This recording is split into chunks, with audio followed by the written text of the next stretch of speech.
The CBS Radio Mystery Theater presents...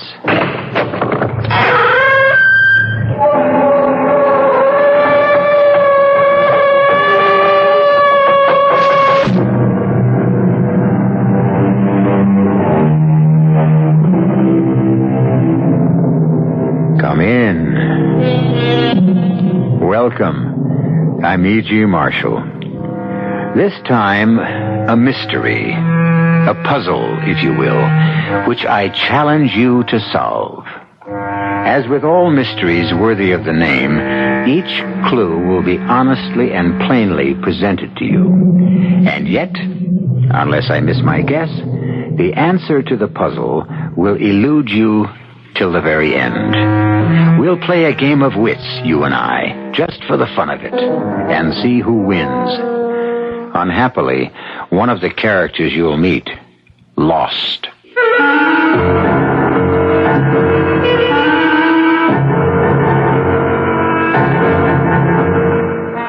Our mystery drama, Sting of Death, was written especially for the Mystery Theater by George Lothar and stars William Prince.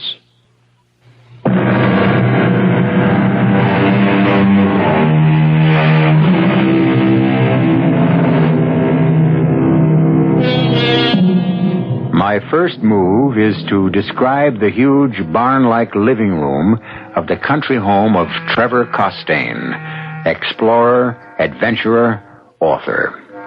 And the living room reflects the trophies of his travels. On the north wall, headdresses of native tribal chiefs from all over the world. The south wall is covered with awards, trophies.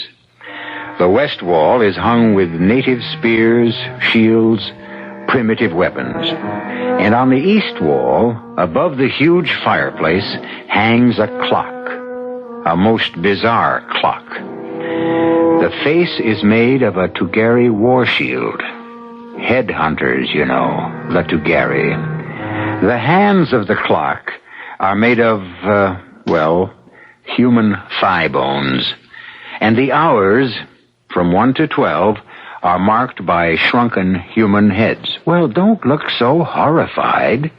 I told you the Tugari were headhunters, and when I told you that, I gave you your first important clue. See what you can do with it. Liz, give me another drink.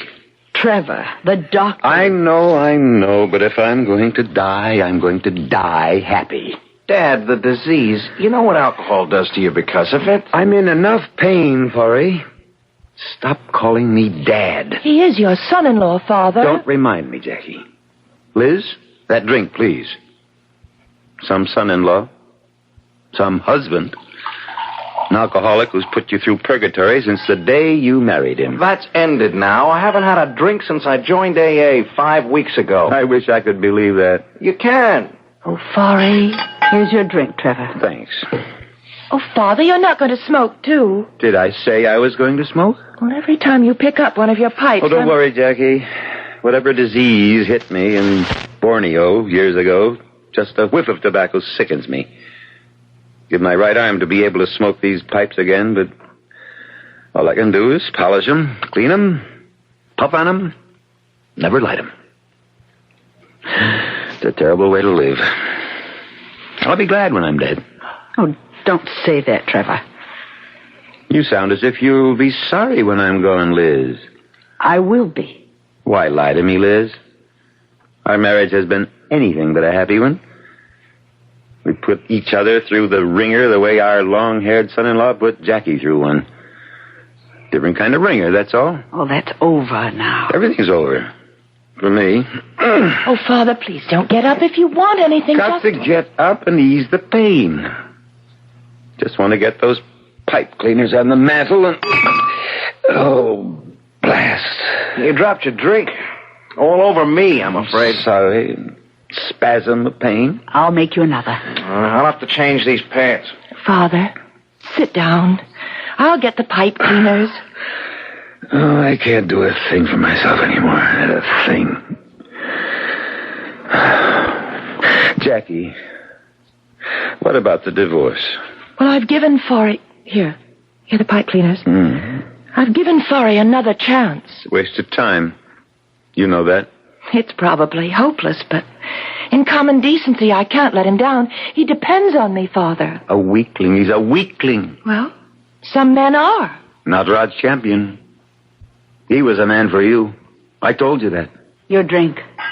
Thanks. Rod will be here tomorrow, Jackie. Going to spend a few days helping me straighten out my affairs. Why don't you and he try to get together? See if you can still hit it off? Father. He's the... What the devil? What? The clock. That headhunter clock over the fireplace. Look at it. That's strange. One of those awful shrunken heads is missing. The one that marked the hour of 7. Oh, Father, what happened to it? I don't know. I just noticed it was missing this minute. Look around. See if it's on the floor. Oh, if it is, I'd just as soon... Look around, I said. I can't. All right, dear. All right. Jackie, you look and see if... Well, that was Forey. Something's happened. Good heavens, what could... I don't know. Look at this. Look at this. Look. The head off the clock. Oh. What are you doing with it? It was on the pillow of my bed. Your pillow? It was just lying there, smack in the middle of the pillow. Forey, this some kind of gag? Did you take it off the clock? Oh, why would I do a thing like that? I don't know. But then I don't know why you've done a lot of things you've done. Dad, I tell you, All right. We'll put it back on the clock. The hour of 7. Yeah, sure. Somebody's playing games. Somebody with a sick sense of humor. And I... Oh! Forey, what? Father! Catch him, he's falling. Forey! Get away, Jackie. Let me see. Is he... Dead? Yes. Drum clock in the hall. It's 7 o'clock. The shrunken head. The hour of 7. Forey found it in his room, on his pillow. And now he's dead. What does it mean? What?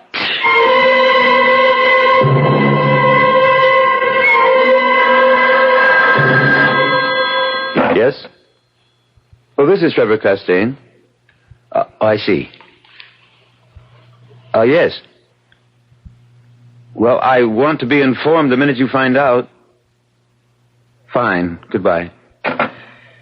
Who was that? At the coroner's office. I've been bugging them all through the night to tell me what killed that husband of yours. And? Just wanted to let me know they're starting the autopsy now. Oh. Jackie? Yes, Father. We've never pulled any punches with each other, you and me, so don't let's pull any now. You really sorry Forey's dead? What a thing to ask. What's the answer? I don't know. Marriage to Forey was purgatory, as you said last night, but he was starting a new life, joining AA, and... it isn't fair somehow. Not to him, maybe. But it's very fair to you. What do you mean? You can do what you should have done in the first place. You can marry Roger. Oh, Father, you're taking an awful lot for granted. You love him, don't you? Yes, I guess I do, but... No buts about it. When Roger gets here... Hey, sounds like he's here. Come on. Let's meet him at the door. Are you strong enough to walk? Sure. Having a good day. Come on. Can't wait to see him. Best safari manager I ever had. Never took any guff from him either. Didn't have to. He's a fine man, Jackie. Fine man. Hey, Trevor. Jackie. Good to see you. Rod, you old son of a gun. I can't tell you how good it is to... Who's this? Trevor. Jackie. Meet Virginia. My wife.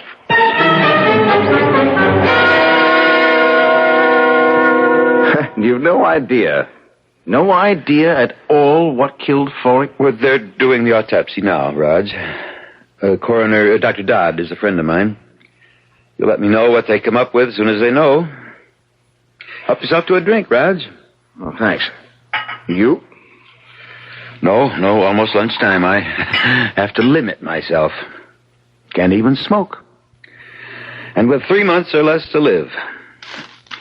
Hell of a way to go out. Oh, hand me those pipe cleaners, will you? Yeah. Here you are.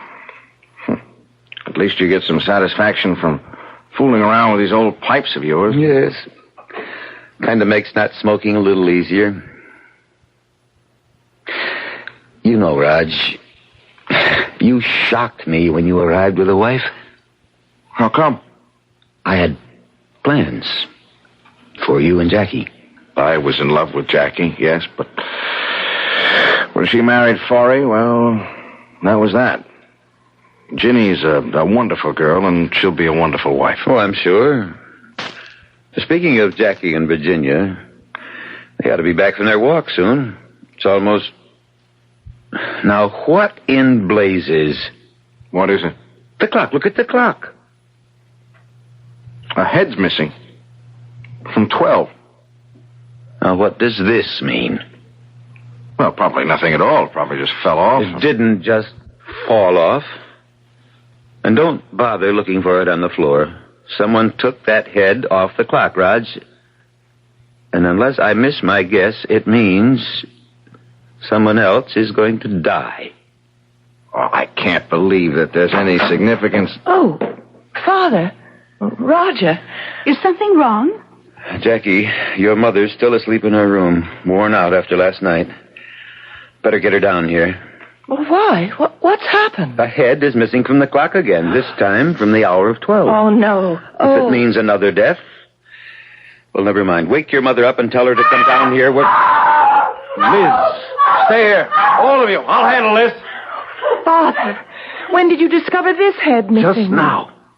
Seconds before you and Virginia came back from your walk. But, Father, you don't think it means... It can't mean another... I'm afraid it could.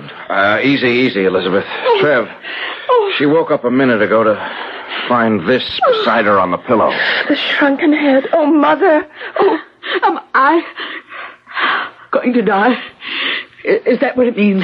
That I'm going to die the way Forey did? oh, of course not. 12 o'clock. My head is missing from 12 o'clock. I'm going to die at 12. I know I'm going to die at 12.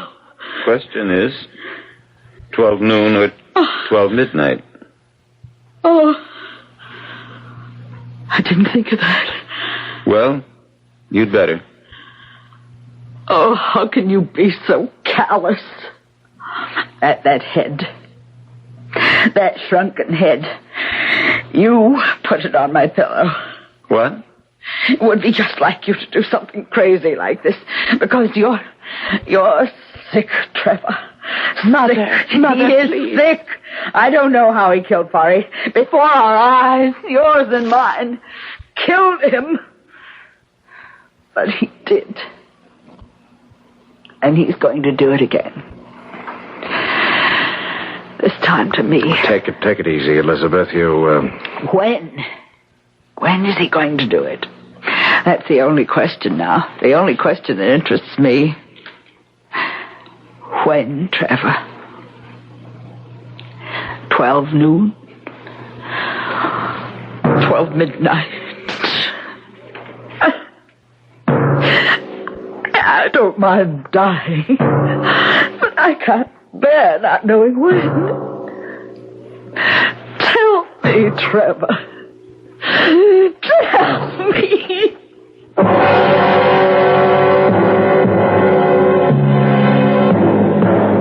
A dramatic scene. And an intriguing one, don't you think? If I were you, I wouldn't at this moment be asking, was Forey murdered? And will Elizabeth meet the same fate?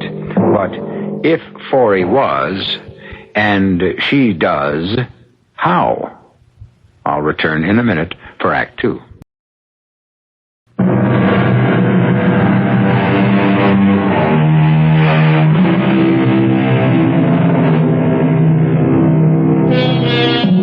At this moment, you have all the clues you need. In fact, all the clues you're going to get. because that's all there are to answer the riddle of how Forey Prescott died. And, let's face it is murder. And who killed him? If it comes to that, who will murder Elizabeth and how?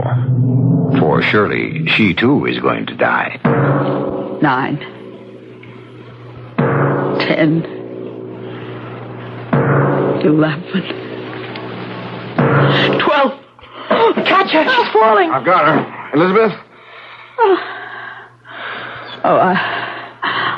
I'm all right. Oh, Mother, thank heaven you're alive. So you see, my dear Elizabeth, I didn't murder you after all. Oh, only because you mean to prolong the agony, Trevor. Now I must wait till midnight. Why? What do you mean, why? You can simply leave. Get out of here now. Yes, Mother, you can do that. I'll drive you to town. You could stay at the motel. Or if you want, I'll take you to New York. You could... No. But, Elizabeth, if you're afraid of being murdered at midnight... Then let it be at midnight. And get it over with. It's crazy. You know, all this talk about murder. You, all of you, you're assuming Forey was murdered when you don't even know what he died of. For all you know, he could simply have dropped dead. A heart attack. Cerebral hemorrhage. Why have you assumed, the three of you, you, Jackie, you, Trev, you, Elizabeth, why have you assumed from the start that Forey was murdered? But if he wasn't, Raj, what's the meaning behind the shrunken head? We discovered the head was missing from the hour of 7 on that awful clock above the fireplace. And then Forey found it on the pillow of his bed, and Forey died at exactly 7 o'clock. This time a head is missing from 12, and it's on the pillow of my bed, where I found it when I woke up from my nap.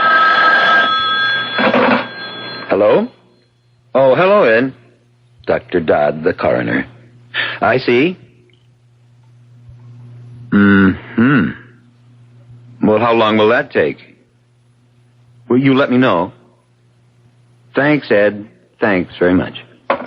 What did Dr. Dodd say, Father? Forey was murdered. No. The autopsy revealed poison in the body tissues. What kind of poison? Well, they don't know yet.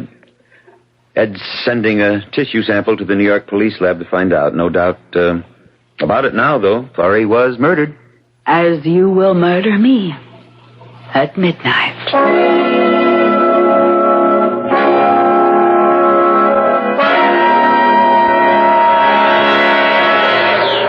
Darling, let's sit down a few minutes before we go back. Oh, Raj, I just had to get away from that awful atmosphere in that house. Look, sweetheart, I'll be more than happy to take you back to New York. And then come back by yourself? Oh, no. Oh, I'd be safe enough, I think. From whom? What? I'm not thinking of the murderer, sweetheart. I'm thinking of the danger you'd be in, and I'd be in from the very attractive and decidedly sexy Jacqueline. I owe it to Trevor to help him all I can with his records, papers, Lord knows what. Help him get them in order before he dies. Raj, what do you make of all this? Who do you think murdered Trevor's son-in-law? I don't know. Could be Trevor. He hated Forey, but then it could be Jackie. She hated him, too. What about Mrs. Costain? Elizabeth? I know what you mean. That shrunken head on her pillow, she could have put it there. Yeah? A red herring, a blind. Something to throw the police off the scent when they get here. The police will come again, you think? Well, sure. I'd say all they're waiting for is a toxicology report on whatever poison killed Forey, and that can come any minute, any hour. It's almost 5. I guess we've been gone at least a couple of hours. I guess we'd better think of getting back. Jenny, you sure now? You don't want me to take you back to New York? You're a brave little girl who deserves a kiss. I'm a scared little girl, but don't let that stop you. Don't tell me what to do, Jackie. If I want to change my will, I'll change it. In fact, my attorneys are changing it right now. Well, damn it, don't look at me as if I'd done some terrible thing to you. Or maybe you misunderstood me. No, I didn't misunderstand. You're cutting Mother off and leaving your fortune to me. Why? Plain enough. I want to be sure you're financially safe and secure. Oh, no, Father. There's more behind it than that. You know as well as I do Mother would take good care of me, share what she has with me. You don't know her like I know her. Oh, I know her better than you. I've spent my life with her. You've spent yours elsewhere. I'm an explorer, or I was. Oh, you could have spent more time with her. I don't tolerate fools easily. Well, we've got off the subject. What's your real reason for changing the will? All right.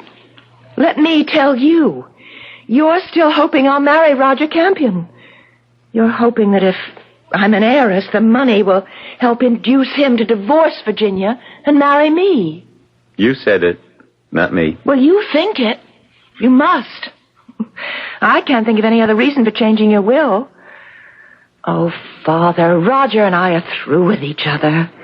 If only you hadn't married Forry. Damn. Well, if you'd put a brake on your temper, you wouldn't break so many of those pipe stems. One of my best pipes, too. Well, I have to send it for repair. I wish I could repair the mess you've made of your life as easily. All right, I made a mess of my life, but that's over now. Forry's dead, and that's over. I mean to keep you from making another. Now, you listen to me. Roger's the man for you. He always has been. And why you didn't marry him years ago... You know why? I wanted a husband I could live with, be with. Not a wanderer like you. I saw what happened to Mother because of you. The emptiness, loneliness, and I made up my mind it would never happen to me. Forry was no bargain, as it turned out, but he stayed at home. So does Roger now. He runs his safaris from an office in New York. That disease you picked up in Borneo, it's just making you see things in a warped way, a distorted way. You're not yourself. You think it's crazy of me to change my will?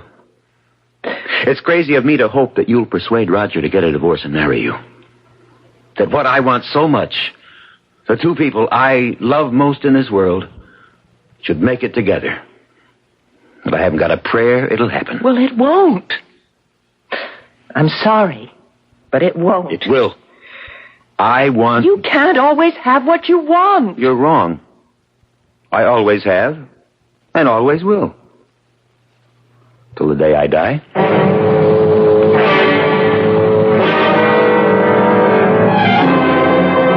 Midnight. It's nearly midnight. Jackie, where's your mother? I told you. She's locked herself in her room. And I told you I want her here in this living room at midnight. Go get her. She won't unlock the door. She feels safer locked in her room. If you won't go and get her, I will. Weak as I am, I'll go up there and break the door down. I want her here. Give it another try, Jackie. All right. And tell her I'll come up and break the door down. And you go get that piece of fluff you married. I want her here, too. That little piece of fluff I married is probably fast asleep. And Trev, I'm not waking her. You will do as I say. She's had a rough time since we got here this morning. If I'd known what we were heading into, I wouldn't have come, let alone bring Ginny. She went to bed after dinner, and that's where she's going to stay. All right. Now, that's the one thing I always liked about you, Raj. You never failed to stand up to me. You take a lot of standing up, too. Not anymore. Hand me that rack of pipes, will you? The one with church wardens. Church wardens? Oh, the ones with the long stems. Yes. They're beautiful, Trev. They really are. Any practical reason for the extra long stems? Well, sure. They cool and filter the smoke. Longer the stem, the better... Oh, you finally decided to join us.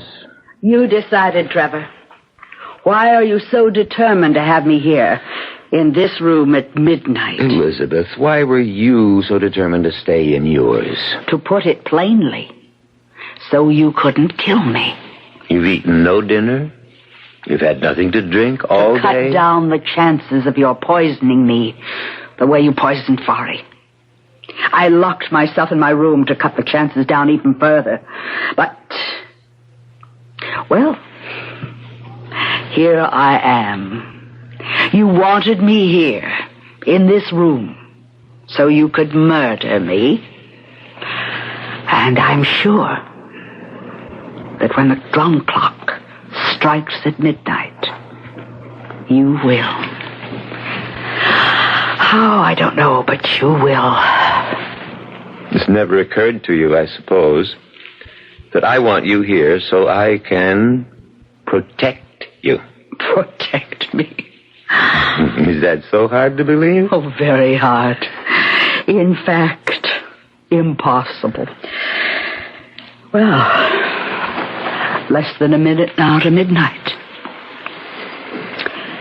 Roger. Yes, Elizabeth? Goodbye. I want you to know that, like Trevor, I too have always been very fond of you. Respected you. Hoped you and Jackie would marry. But I also want you to know that you couldn't have done better when you married Virginia. She's a fine girl, Roger. Just the kind of wife you need. Goodbye, Roger.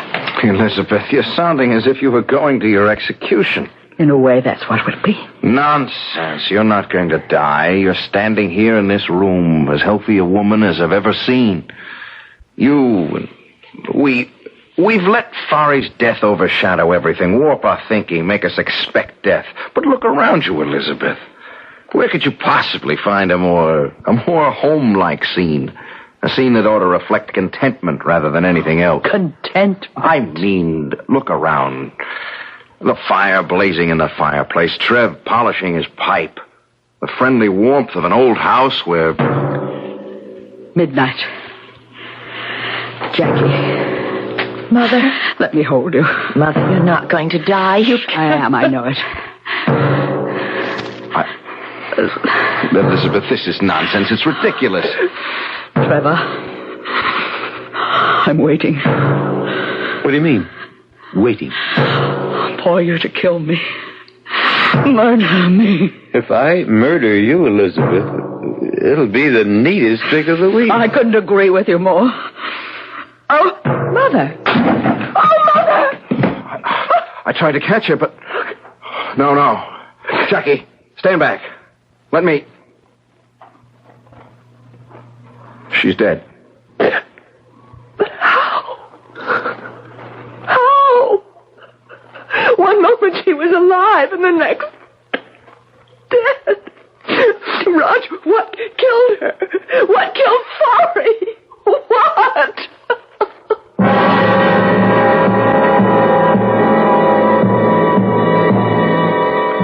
What? How? Do you know? Have you figured it all out? As I told you, you have all the clues I have, and I've figured it out. Well, I think I have. I'll be back shortly for Act 3.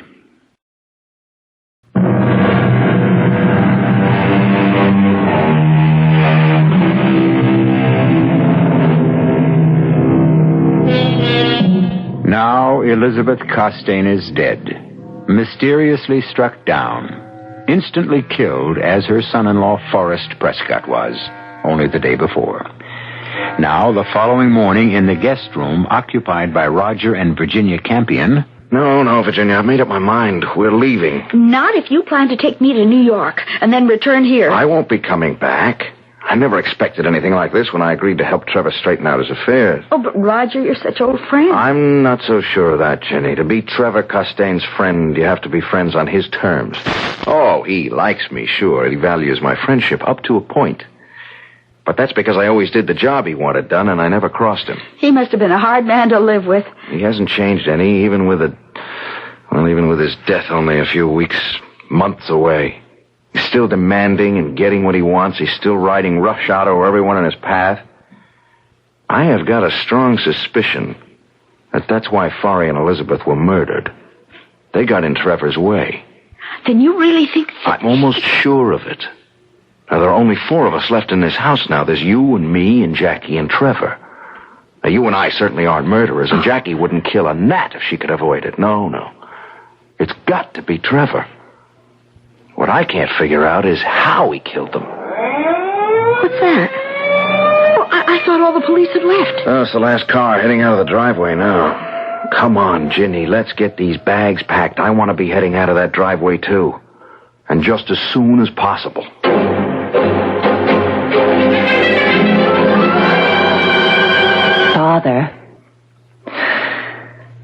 Father, will you please stop polishing that damn pipe and listen to me? What do you want, Jackie? The police have just left. I wondered if you'd like a cup of coffee. Give me a drink. No, you're not supposed to drink. I know what I'm not supposed to do. All right. Whatever you say. And hand me those pipe cleaners. Here you are. Here's your drink. Thanks. It's good. I'll miss this fine old scotch when I'm gone. One consolation, though. Roger always enjoyed it, too. And it'll all be his when I've kicked the bucket. You willed it to him? Your supply of scotch? No, of course not. I meant all of this will be his. I don't understand. You said you willed everything to me. Well, I did. Maybe I shouldn't have said this will all be Roger's. I should have said yours and Roger's. Naturally, after you're married. Married? Father, I told you yesterday I'm not marrying Roger. For one thing, I don't love him anymore, and he doesn't love me. And for another, he's happily married to Virginia. For as long as she lives. As long as she lives? As long as... Oh, come in, Raj. Come in. Trev, Jackie. Did you and Ginny get any sleep? Not much. Dozed an hour or so. How about some coffee? It's a good idea. And what would you like for breakfast? Just coffee. You'll be okay. And what about Ginny? Coffee will be enough for her, too. We want to get an early start back to New York. Back to New York? We haven't even started on my paper, my record. I know, Trev, but... But what? Trev, if I'd known what I was walking into when I came here, and known what I was walking Ginny into, I'd never have come. Oh, yes, you would. You never disobeyed me. Stood up to me, yes. But when the chips were down, you did what you were told. I was your second in command then, and that was years ago. Oh, not so many. 2, 3. But busy years, Trev. I've got my own business now, my own life to live, and to be plain, I don't take orders from anybody anymore. Why, you ungrateful... Now, just a minute, Trev. I was more than willing to come here and spend as much time as it took to straighten out your affairs. I felt I owed you that. The least you owed me, the least. Maybe. But what I don't owe you is putting my life, or Ginny's, on the line for you. You mean Fari's death? Mother's? Yeah, and who's next? I've got a feeling that no one is safe in this house. A feeling or a suspicion? Same thing, Trev. Not exactly. Feeling there may be another death is one thing. Suspecting who might be behind the deaths is another. You suspect me, don't you? Yes, Trev, I do. Well, I guess the time has come to tell you that your suspicion is correct. 100% correct. You did kill. Oh, you suspected me too, but did it's you? Impossible.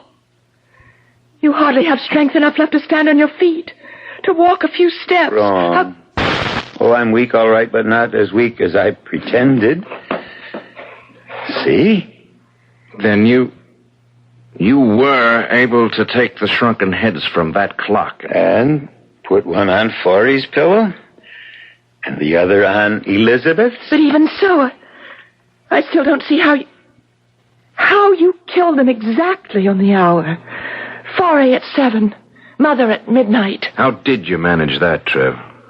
My little secret. Some sort of slow-acting poison? A poison that you were able to time to the minute? No, but, a small matter. All that matters to me now is that you and Roger marry. You're out of your head. Father. You're sick. Right now you're overly tired. You're exhausted. You're a little mixed up. Crazy. Say it. You said it yesterday. Say it again. Crazy. But sane or crazy, the two of you will do as I wish.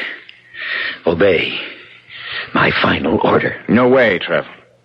I love Virginia. I'm married to Virginia. I'll stay married to Virginia. You can't very well stay married to a corpse, Raj. Now, what do you mean by that? Why, no more than what is stated in the marriage vows. Till death do us part. And death is going to do just that in a few short minutes. When I kill Virginia, as I kill Forey and Elizabeth. Trev, you've gone crazy. Ginny and I are getting out of here and fast. Don't move. What? I said don't move. Try, and I'll kill you where you stand. And be warned, Raj, I can do it. Jackie? Yes? Get Virginia. Bring her here. Father, Do as I order you. But Do you want him to die now, before your eyes? Jackie, no. I'd better do what he wants, or he will kill you, Raj. Get her in here, Jackie. No need. I'm here. Ginny. I heard every word he said. He will kill you, Raj. Unless you let him kill me. Let me kill you? He can't prevent me. What I mean is it's my death you want. Not his. I don't know how you do it. But go ahead. And do it. Kill me. Ginny, you're out of your mind. I love you, Raj. Too much to see you die. Answer that, Jackie. Hello? Yes, Dr. Dodd. It's for you, Father. You talk to him. I can't at the moment. Oh, Father can't come to the phone, Dr. Dodd. Could you give me... Oh, I see. Yes. Yes, I'll tell him. Well? The poison that killed Forey. And Mother, too. I guess. The New York police identified it. Curare. Curare. So, that's how you did it. What is curare? It's a poison used by New Guinea headhunters to kill their victims, kill them instantly. How? With darts, thorns, dipped in the stuff, shot through blowguns. Yes, but how could Father... Oh, good Lord. Oh, Lord. The pipes. The pipes. You've sat there polishing and cleaning, blowing through the stems to clear them, you said. But blowing a poison dart through them when you wanted to. The stem of a pipe makes an excellent blowgun. Especially the very long stem of a churchwarden like this one. And the thorn inside this stem, a thorn dipped in curare, kills instantly. Virginia? Yes. Doesn't hurt, Virginia. All you feel is a little sting when the thorn pricks the skin. Second later, you'll be dead. Roger, I warned you. Drop it, Trev. Drop that pipe stem or blowgun or whatever you call it. I don't see anything funny. You standing there holding that Masai War spear over your head, ready to throw it. You look a little silly, Raj. You're not exactly the Masai warrior type. I know how to throw one of these things, and you know I do. You've seen me do it. In Africa, yes. Those Masai spears fascinated you. But you practiced every day. Got quite good, too. But not good enough to put that spear through me before I blow this dart into your wife. Not you. I'm not going to throw it into you. I'm going to throw it into her. Me? Kill Jackie? You leave me no choice, Trev. You love your daughter. You love her more than anything, anyone on this earth. Kill Jenny, and I'll kill her. You haven't the guts. Yeah, try me.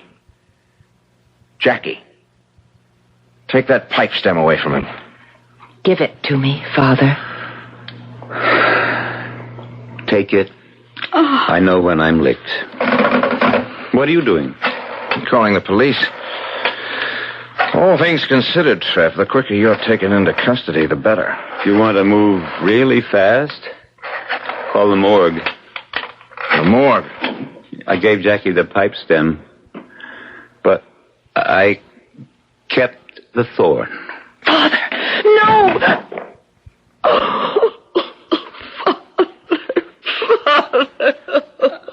Police headquarters. This is Roger Campion. I'm calling from the home of Trevor Costain. You better send someone out here. What? No, it's not another murder. Suicide.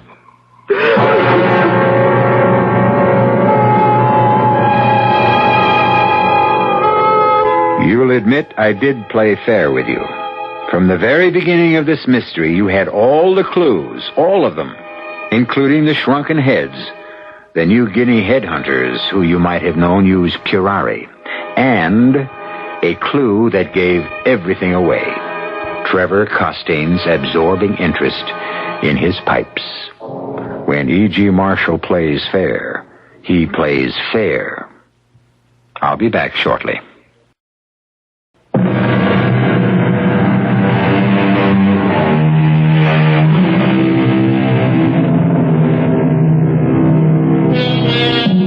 Hope you enjoyed our mystery.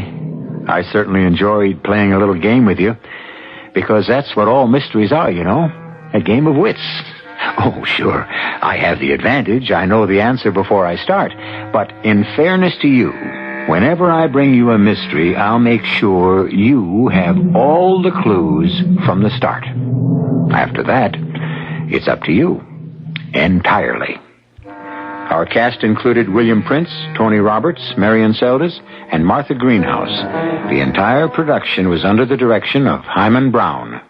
This is E.G. Marshall inviting you to return to our Mystery Theater for another adventure in the macabre.